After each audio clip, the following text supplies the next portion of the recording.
¿Cómo reaccionarías si alguien te hace una promesa y al pasar el tiempo ves que no la cumple? ¿Seguirías confiando en esa persona? ¿Cuánto tiempo esperarías a tener una respuesta? ¿Estarías dispuesto a recomendar a una persona así? Si el que te hace la promesa es Dios, solo basta con ver la vida de aquel que recibió la promesa más grande de todas y llegó a ser conocido como el Padre de la fe. Sabemos que no fue fácil la prueba que tuvo que soportar Abraham, ni tampoco fue pequeño el sacrificio que se requirió de él. Y si bien no dudó en obedecer al llamado de Dios, él necesitó de su compañía constante para poder confiar plenamente en la promesa. 4 palabras claves son las que resumen el proceso que Dios utilizó para guiar a Abraham. La primera palabra es protección. Y leo allí en Génesis capítulo 15, versículo 1 que dice: Después de estas cosas, vino la palabra de Jehová a Abraham en visión diciendo: No temas, Abraham, yo soy tu escudo y tu recompensa será muy grande. Evidentemente, el tiempo y las circunstancias hacían que Abraham sintiera temor de ver que la promesa no se estaba cumpliendo como él pretendía.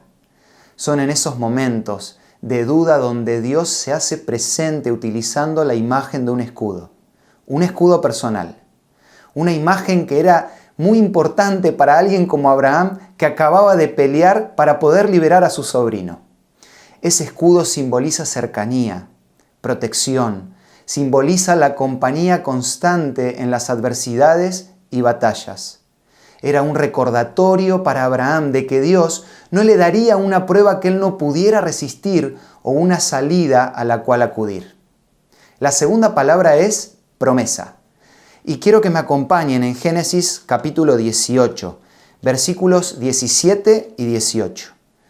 Jehová dijo: ¿Encubriré yo a Abraham lo que voy a hacer, habiendo de ser Abraham una nación grande y fuerte, y habiendo de ser en él benditas todas las naciones de la tierra? Sin duda, el más importante de todas las promesas fue dada a Abraham. Y por eso Dios se la repite a su pueblo una y otra vez en reiteradas veces. Es la que hace que todas las demás, en definitiva, valgan la pena. En primer lugar, fue la promesa del surgimiento de la nación judía para que todos puedan conocer el verdadero Dios y su plan de salvación. Y en segundo lugar, esta promesa alcanza su cumplimiento completo solo en Jesucristo. Fue en su muerte que se hizo real que todas las familias de la tierra fueran benditas, ya que pagó por nuestros pecados, dándonos la posibilidad de la vida eterna. ¡Qué responsabilidad para Abraham saber que en cierta medida todas las naciones se beneficiarían en él! Todas las personas están sometidas Todas las promesas, están sometidas a esta. La promesa del pacto del Salvador del mundo. Es una promesa sin límites, ya que se extiende a todos, tanto judíos como a gentiles. Todos los que se unen a él son considerados como parte de la verdadera familia de Abraham y herederos de la promesa. La tercera palabra es perspectiva. Para poder entender el verdadero valor del pacto, tenemos que poner en perspectiva la realidad del ser humano por un lado y la de la promesa por otro. Es darnos cuenta en la condición en la que nos encontramos y la transformación que podríamos llegar a tener por la eternidad.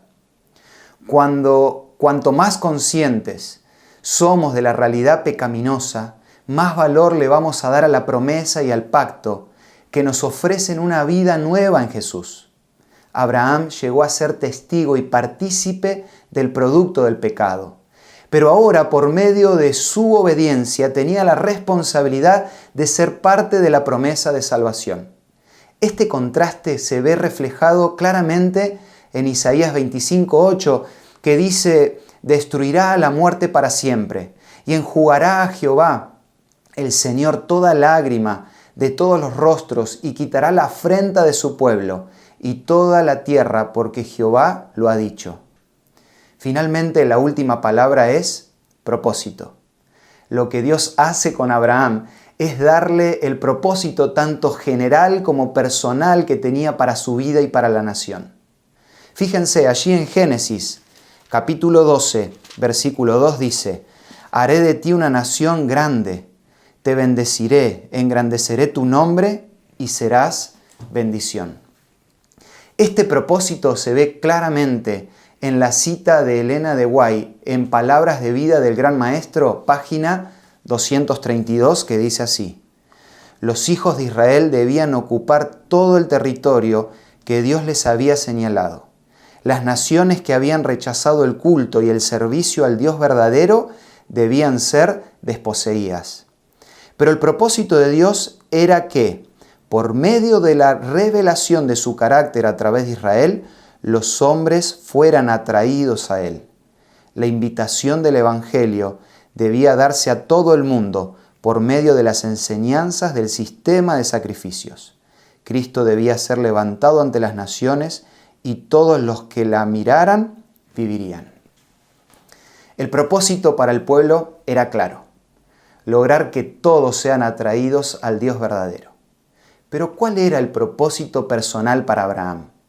El mismo Génesis 12:2 que acabamos de leer, en la segunda parte, dice que el nombre de Abraham sería engrandecido.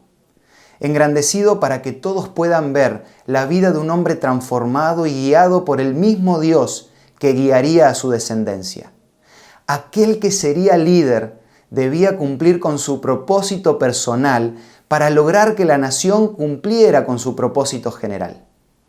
De la misma manera que Abraham y el pueblo de Israel, cada uno de nosotros tenemos un propósito que cumplir que sigue siendo el mismo que aquel entonces: ser canales de salvación y ejemplos de obediencia para poder estar a la altura de tan grande promesa. Ahora bien, ¿cómo seguir confiando en que la promesa sigue vigente? Mateo 28:20 nos recuerda que Jesús prometió que estará con nosotros todos los días hasta el fin del mundo. No olvidemos que Jesús es el que hizo la promesa y Él nunca faltó a su palabra. Por eso, no solo Él va a estar con nosotros, sino que en el proceso va a estar en el camino, siendo nuestro escudo.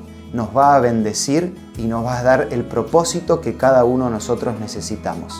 Que Dios te bendiga.